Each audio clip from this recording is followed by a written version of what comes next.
আজ খুব সাদামাটা একটি ভালোবাসার গল্প শোনাবো আপনাদের। দিয়া নামক এক টিমের ভালোবাসার গল্প নিয়ে 2020 সালে তৈরি হয়েছিল এই মুভিটি, যার IMDb রেটিং ছিল 8/10। মুভির গল্পটি আপনাদের কতটা হৃদয় ছুঁয়ে যাবে আমি জানি না, তবে এই মুভিতে দেওয়া মেসেজটি আপনি যদি আপনার হৃদয়ে ঢুকিয়ে রাখতে পারেন, তাহলে আপনার জীবন থেকে যদি কেউ হারিয়ে যেয়ে থাকে অথবা ভবিষ্যতে যদি আপনি আপনার ভালোবাসার মানুষটিকে হারিয়ে ফেলেন, অ্যাটলিস্ট এই মুভিতে দেওয়া মেসেজটির কথা মনে করে আপনি আপনার নিজের মনকে সান্ত্বনা দিতে পারবেন। তো কথা না বাড়িয়ে চলুন মুভির মূল গল্পে যাওয়া যাক। একটি শুনশান ট্রেন লাইন, যার উপর বসে আছে আমাদের মুভির প্রধান চরিত্র দিয়া। সে জীবনের অন্তিম মুহূর্তের জন্য অপেক্ষা করছে, কিন্তু কেন, সেই উত্তর পুরো মুভি জুড়ে। ঘটনা চলে যায় ফ্ল্যাশব্যাকে। দিয়া একটি ইউনিভার্সিটির স্টুডেন্ট। সে লাইব্রেরিতে বসে পড়াশোনা করছিল। তাকে দেখেই বোঝা যাচ্ছিল তার জীবনটা অনেকটা সাদা কালো টেলিভিশনের মতো রঙহীন। আর তখন হঠাৎই দিয়া তার চোখের সামনে দেখতে পায় তার সাদা কালো জীবনটাকে রঙিন করার মতো একটি ছেলে। এই ছেলেটির নাম রোহিত। প্রথম দেখাই দিয়া রোহিতের প্রেমে পড়ে যায়, লাভ এট ফার্স্ট সাইট। আর এরপর থেকে শুরু হয় দিয়ার রোহিতকে দূর থেকে ফলো করার গল্প। দিয়ার এখন পুরো ব্রেন জুড়ে রোহিত। রোহিত যেখানে যেখানে যায় দিয়া তাকে দূর থেকে ফলো করতে থাকে। ক্লাসে তার একদমই মন নেই, কোনো কাজেই দিয়ার এখন আর মন বসে না। প্রথম ভালোবাসার গল্পগুলো এমনই হয়। যাই হোক, দিয়া এখনো রোহিতের সাথে কথা বলতে পারেনি। রোহিত খুব ভালো ছবিও আঁকতে পারত, সেই সাথে রোহিত খুব ভালো স্টুডেন্টও ছিল। রোহিতের এক বন্ধু রোহিতের আঁকা কিছু ছবি নোটিশ বোর্ডে টানিয়ে দেয়। কলেজের সবাই সেগুলো দেখে খুবই ইমপ্রেস হয়। দিয়াও সেখানে ছিল। কলেজের অন্য মেয়েরাও রোহিতের প্রশংসা করতে থাকে। এটা দেখে দিয়া সে ছবিগুলোকে চুরি করে নিয়ে যায় সেখান থেকে। দিয়া শুধু ভাবতেই থাকে সে কিভাবে রোহিতের সাথে কথা বলা শুরু করবে। দিয়া নানা ধরনের প্র্যাকটিস করে, কিন্তু সে যতবারই চেষ্টা করে তার রোহিতের সাথে আর কথা বলা হয়ে ওঠে না। আর ফাইনালি দিয়া ডিসাইড করে তার তো রোহিতের সাথে কথা বলার জন্য একটি রিজন প্রয়োজন। আর সেই রিজনটা হচ্ছে সে চুরি করা পেন্টিংগুলো। দিয়া কিভাবে কি করবে তা নিয়ে একটি স্বপ্নও দেখে ফেলে সে, কিন্তু বাস্তবে এমনটা ঘটেনি। দিয়া আজ অনেক কনফিডেন্টের সাথে রোহিতকে পেন্টিংগুলো ফেরত দেওয়ার জন্য কলেজে এসেছে। দিয়া চারদিকে রোহিতকে খুঁজতে থাকে, কিন্তু কোথাও রোহিতের কোনো চিহ্ন নেই। সকাল গড়িয়ে সন্ধে হয়ে যায়, আজ রোহিত কলেজে আসেনি। দিয়া হতাশ হলেও আশা ছাড়েনি। পরদিন সে আবারও কলেজে যায়। দিয়া রোহিতের একজন ক্লাসমেটের সাথে দেখা করে, কিন্তু রোহিতের সেই ক্লাসমেট দিয়াকে জানায় রোহিত এই কলেজ ছেড়ে কোরিয়াতে চলে গিয়েছে। সে সেখানে ভালো অপরচুনিটি পেয়েছে। এই খবরটি শোনার পরে দিয়ার মন একদম চুরমার হয়ে যায়। তার রঙিন জীবনটা আবারও সে সাদা কালো টিভির মতো হয়ে যায়। আর এভাবেই কেটে যায় 3টি বছর। দিয়া এখন মুম্বাইতে থাকে। সে এখন জব করে। দিয়া তার বাসার নিচে লিফটের জন্য অপেক্ষা করছিল। লিফট এসেও যায়। দিয়া লিফটে উঠে যায়। লিফটের দরজাটি তখন বন্ধ হতেই যাচ্ছিল। আর তখন হঠাৎই দিয়ার কাছে মনে হলো রোহিতের মতো কেউ একজন দৌড়ে আসছে। দরজাটি ততক্ষণে বন্ধ হয়ে গিয়েছিল, কিন্তু দরজাটি আবারও খুলে যায়। দিয়া ঠিকই দেখেছিল এটা রোহিতই, কিন্তু এতগুলো বছর পর রোহিত, তাও আবার মুম্বাইতে। কিভাবে? দিয়ার মাথায় নানা ধরনের প্রশ্ন ঘুরছিল। আর দিয়ার হাত পা একদম ঠান্ডা হয়ে যাচ্ছিল। লিফট এসে দিয়ার ফ্লোরে থামে। দিয়া ধীর পায়ে লিফট থেকে বের হয়। আর তখনই রোহিত তাকে পেছন থেকে ডাক দেয়। দিয়ার চোখগুলো বড় বড় হয়ে যায়। রোহিত নিজ থেকেই দিয়াকে বলে, তুমি আর আমি মেবি একই কলেজে পড়তাম। দিয়া তো পুরোই অবাক। রোহিত আর দিয়ার মধ্যে কথা চলতেই থাকে। দিয়া জানতে পারে রোহিত তার পাশের বাসাটি ভাড়া নিয়েছে। দিয়া তো মনে মনে অনেক খুশি হয়। আর দিয়া সেই হারিয়ে যাওয়া ভালোবাসার গল্পটি তার মনের মধ্যে আবারও জেগে ওঠে। আর সেই সাথে শুরু হয় তার সেই পুরনো অভ্যাসটিও, রোহিতকে ফলো করা। দিয়া জানতে পারে যে রোহিত প্রত্যেকদিন সকালবেলা জগিং করতে বের হয়। তাই দিয়াও এমন একটা ভাব নেয় যে সেও প্রত্যেকদিন জগিং করতে যায়। শুরু হয় দিয়া আর রোহিতের বন্ধুত্ব। তারা দুজন একসাথে এখন অনেক সময় কাটায়। তারা দুজনের এখন অনেকটাই কাছাকাছি চলে এসেছে, কিন্তু দিয়া এখনো তার মনের কথা রোহিতকে বলতে পারেনি। এমন একদিন দিয়া রোহিতের সাথে দেখা করতে যাচ্ছিল সমুদ্র পাড়ে, কিন্তু তখনই দূর থেকে দিয়া দেখতে পায় রোহিত অন্য একটি মেয়েকে জড়িয়ে ধরেছে।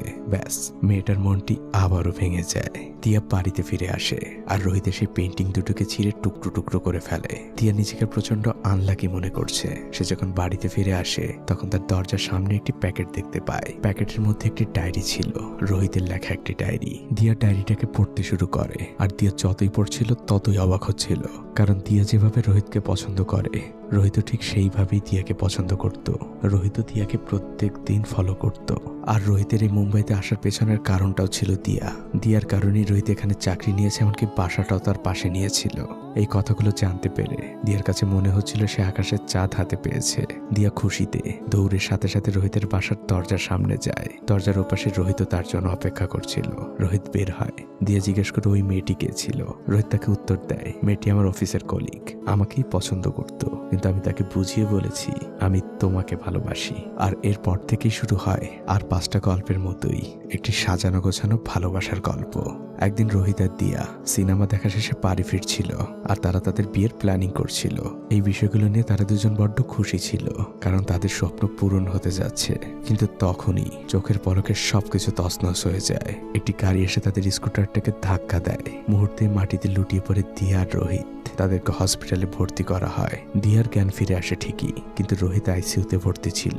আর পরদিন দিয়ার চাচা দিয়াকে জানায় রোহিত মারা গিয়েছে। দিয়া এবার আর নিজেকে ধরে রাখতে পারেনি। সে প্রচন্ড চিৎকার করে কাঁদতে থাকে। রোহিতকে শেষবারের মতো দিয়াকে দেখানো হয়। কিছুদিনের মধ্যে দিয়া সুস্থ হয়ে বাড়িতে ফিরে আসে। সে রোহিতের ফ্ল্যাটের বন্ধ দরজার দিকে তাকায়। কতই না স্মৃতি জমেছিল বন্ধ দরজার ওপাশের মানুষটার সাথে। দিয়া নিজেকে যতটা ভাবে কষ্ট দেওয়া যায় দিতে থাকে। সে সারাক্ষণ সমুদ্রের পাড়ে যেয়ে দাঁড়িয়ে থাকে, যেখানে সে আর রোহিত প্রত্যেক দিন সকালে হাঁটতে যেত। দিয়ার পাগলামোগুলো দিন দিন বেড়েই যাচ্ছিল। তাই দিয়ার বাবা সিদ্ধান্ত নেয় দিয়াকে তার বোনের বাসা ব্যাঙ্গালোরে পাঠিয়ে দিবে। দিয়া ব্যাঙ্গালোরে চলে আসে, কিন্তু এখানে এসেও দিয়ার মানসিক অবস্থার উন্নতি একটুও হয়নি। সে এখনো রোহিতকে আগের মতোই মিস করে। আর এবার ঘটনা চলে আসে মুভির প্রথম দৃশ্যে। দিয়া সে রেল লাইনের উপরে দাঁড়িয়েছিল। ট্রেনও ঠিক সময় চলে এসেছিল, কিন্তু দিয়া পারেনি। ট্রেন চলে যায়। দিয়া ভয়ে কাঁপছিল। আর তখন দিয়ার ফোনটা হঠাৎ করেই বেজে ওঠে। দিয়াকে কলটা করেছিল আদি নামের এই ছেলেটি, কিন্তু এই আদি নামের ছেলেটি দিয়াকে কিভাবে চিনল? ওয়েট, এখনই বলছি। দিয়া যখন এই ট্রেন লাইনের দিকে আসছিল, আদিও তখন ওই রাস্তা দিয়ে তাকে ক্রস করছিল। আর তখন দিয়ার পিছনে থাকে একটি ছিনতাইকারী দিয়ার ব্যাগটি টান দিয়ে পালিয়ে যায়। কিন্তু দিয়া এতটাই ডিপ্রেসড ছিল সেই বিষয়টা খেয়ালও করেনি। সে এক মনেই হাঁটছিল। অন্যদিকে আদি ছিনতাইকারীকে তাড়া করে দিয়ার ব্যাগটিকে উদ্ধার করে। কিন্তু সে যখন ওই রাস্তায় ফিরে আসে, সে চারপাশে কোথাও দিয়াকে দেখতে পায় না। দিয়ার যে ব্যাগটি ছিল সেখান থেকে সে দিয়ার নাম্বার ম্যানেজ করে, আর সে এভাবেই দিয়াকে কল করেছে। কিন্তু দিয়া আদির মুখের উপরেই বলে দেয় তার ওই ব্যাগটি আর প্রয়োজন নেই। আদি বলে যে ব্যাগে তো অনেক টাকা রয়েছে, ব্যাংকের কার্ড রয়েছে। দিয়া তাও বলে যে আমার ব্যাগটির প্রয়োজন নেই। আদি কিছুই বুঝতে পারে না। সে শুধু বুঝতে পারে যে দিয়া একটি ডিপ্রেসড মেয়ে। অন্যদিকে আদির মা আজ গ্রাম থেকে শহরে এসেছে তার ছেলের সাথে দেখা করতে। আদির বাবা নেই। ছোটবেলায় তার বাবা মারা গিয়েছিল। তার মা একজন সরকারি ডাক্তার। আদি আর তার মা রাস্তা দিয়ে হাঁটছিল। আদি তার মাকে বলে, মা আমি তোমাকে একটি বাইকের ছবি পাঠিয়েছিলাম, আমি ওই বাইকটি কিনতে চাই। আদির মা বলে ওটা তো অনেক দামি বাইক বাবা। আদি বলে তুমি চিন্তা করো না, আমার কিছু জমানোর টাকা রয়েছে মা। আদির মা বলে আমার মন সায় দিচ্ছে না, তুই বাইকটা কিনিস না। আদি রয়্যাল এনফিল্ডের সেই শোরুমের সামনে যেয়ে দাঁড়িয়ে থাকে। সে বাইকটাকে খুব ভালোভাবে দেখছিল, কিন্তু তারপর সে তার মায়ের কথার অবাধ্য হয়নি। সে শোরুম থেকে বের হতেই যাচ্ছিল। আর তখনই শোরুমের সেলসম্যান তাকে সারপ্রাইজ দেয়, তার স্বপ্নের সেই বাইকের চাবি তার হাতে দিয়ে। আদি কিছুই বুঝতে পারে না। তখন সেলসম্যান আদিকে বলে, আপনার মা অনেক আগেই এখানে এসে আপনার জন্য ওই বাইকটি বুক করে গিয়েছে। আসলে আদি যেদিন তার মাকে ছবিটি পাঠিয়েছিল, ওই দিনই সে সেখানে টাকা দিয়ে গিয়েছিল। জানালার ওপাশ দিয়ে আদি তার মায়ের দিকে তাকিয়ে থাকে। তার মা তাকে শুধু এটাই বলে, আমার সাধ্য থাকলে তোকে পুরো পৃথিবীটা কিনে দিতাম বাবা। আদি তার মাকে নিয়ে হসপিটালে এসেছে চেক আপ করানোর জন্য। আর তখনই আদির কানে একটি নাম ভেসে আসে, দিয়া। হসপিটালের মাইকে দিয়াকে ডাকা হচ্ছিল। দিয়ার পুরো নাম শুনে আদি বুঝে যায় এটা সেই দিয়া যার ব্যাগ তার কাছে রয়েছে। আদি যে দিয়ার পাশে বসে আর দিয়ার ব্যাগের গল্প তাকে বলে। কিছুক্ষণের মধ্যে আদি তার মায়ের রিপোর্ট আনতে যায়, কিন্তু আদি যখন ফিরে আসে দিয়া ততক্ষণে সেখান থেকে চলে গিয়েছে।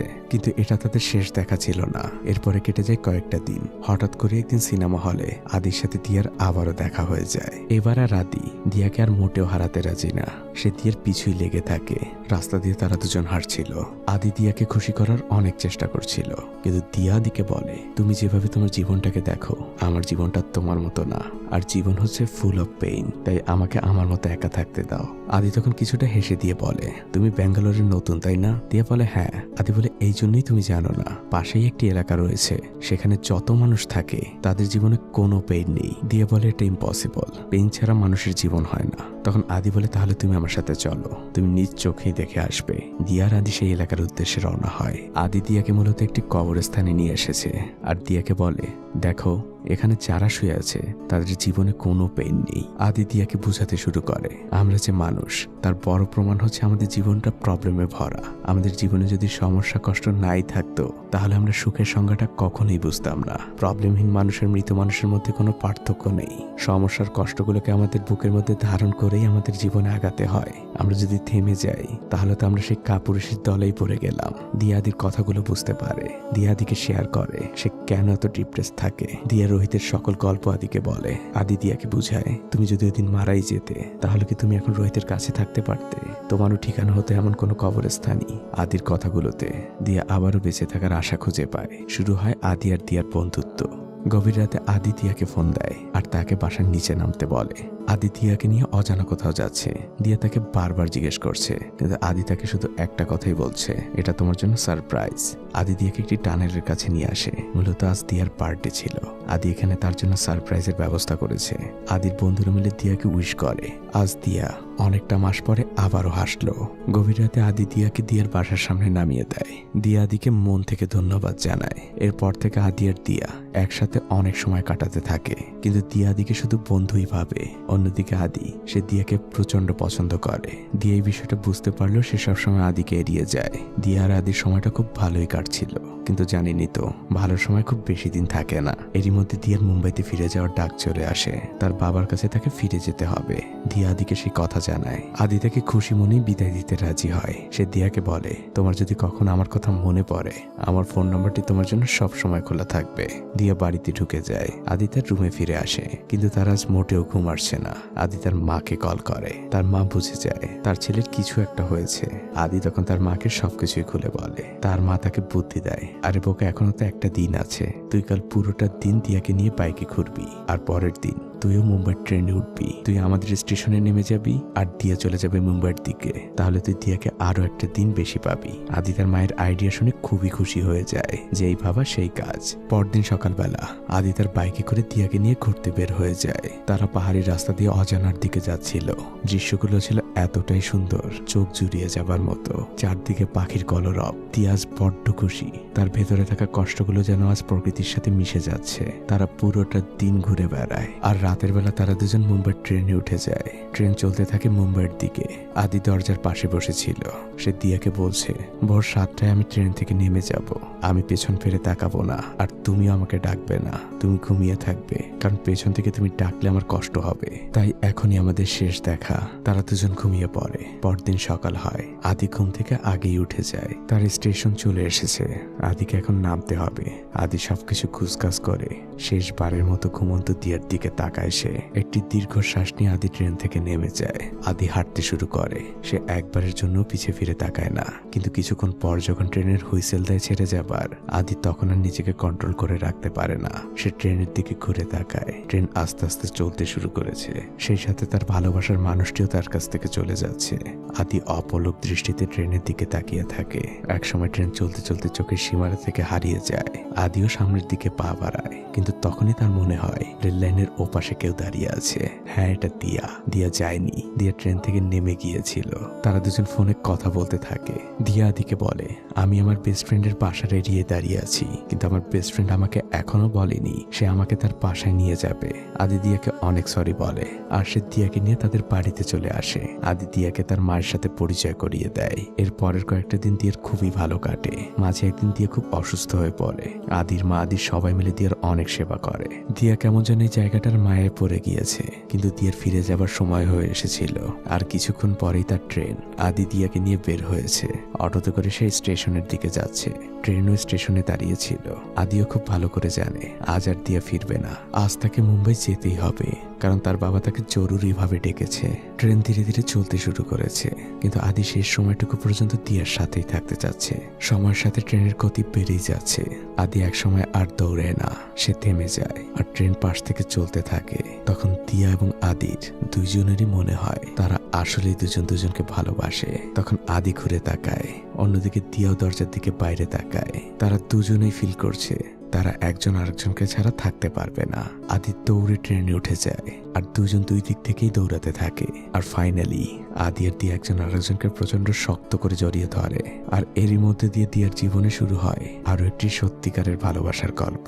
আদি তার বাড়িতে ফিরে আসে, তার মায়ের কাছ থেকে বিদায় নিয়ে এসে ব্যাঙ্গালোরে চলে যায়। ফোনে তার সাথে দিয়ার কথা হচ্ছিল সব সময়। দিয়া তার বাড়িতে ফিরে আসে মুম্বাইতে, কিন্তু যখনই সে তার দরজায় ঢুকতে যাবে তখনই পেছন থেকে দিয়াকে কেউ নাম ধরে ডাক দেয়। দিয়া যখন ঘুরে তাকায় তার চোখ দুটো বড় বড় হয়ে যায়, কারণ এটা ছিল রোহিত, যে কিনা মারা গিয়েছিল। কিন্তু রোহিত কিভাবে ফিরে আসলো? মূলত অ্যাক্সিডেন্টের পরে রোহিত কোমায় ছিল, সে মারা যায়নি। কিন্তু দিয়ার বাবা এবং চাচা দিয়াকে বুঝিয়েছে রোহিত মারা গিয়েছে, কারণ রোহিতকে উন্নত চিকিৎসার জন্য সিঙ্গাপুরে নিয়ে যাওয়া হয়েছিল এবং কোনো গ্যারান্টি ছিল না যে রোহিত বেঁচে ফিরে আসবে। আর রোহিত সুস্থ হয়ে ফিরে আসায় দিয়াকে তার বাবা মুম্বাইতে ডেকে পাঠিয়েছে। আজ তো দিয়ার বড্ড খুশি হবার কথা, কিন্তু দিয়ার মুখটা এত মলিন কেন? সেই প্রশ্নের উত্তরটা আপনারা জানেন। সবাই রোহিত এবং দিয়াকে বাইরে হাঁটতে যেতে বলে। রোহিতের দিয়ে বাইরে বের হয়, সেই লিফট, সেই করিডোর। কিন্তু বিষয়গুলো এখন একদমই আলাদা। তারা দুজন লিফটে ওঠে, রোহিত দিয়াকে জড়িয়ে ধরে, দিয়া কাঁদতে থাকে। অন্যদিকে আদিকে দেখানো হয় সে এখনো এসবের কিছুই জানে না। আদির ফোনে তখন দিয়ার কল আসে। আদি খুব খুশি মনে দিয়ার কলটা রিসিভ করে এবং দিয়ার সাথে ফান করতে থাকে। কিন্তু কিছুক্ষণের মধ্যে আদি বুঝে যায় ও পাশে থাকা দিয়া কাঁদছে। আদি দিয়াকে জিজ্ঞেস করে, তুমি কেন কাঁদছো?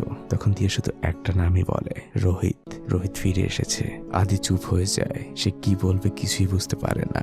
সে দিয়াকে বলে, তুমি আমাকে 5টা মিনিট সময় দাও। আদির মনটা ভেঙে চুরে একদম চুরমার হয়ে গিয়েছে, কিন্তু তারপরেও সে দিয়াকে সান্ত্বনা দেয়। সে দিয়াকে অনেক বোঝায়। আদি ফোন রেখে দেয়। আর এরপর থেকে আদির অবস্থা হয়ে যায় সেই পুরনো দিয়ার মতো।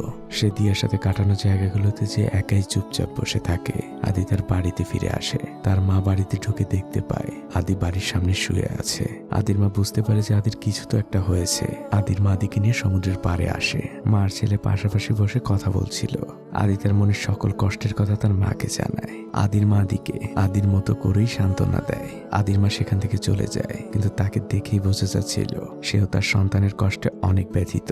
আদির ফোনে একটি কল আসে। এটা ছিল দিয়ার কাজিনের কল।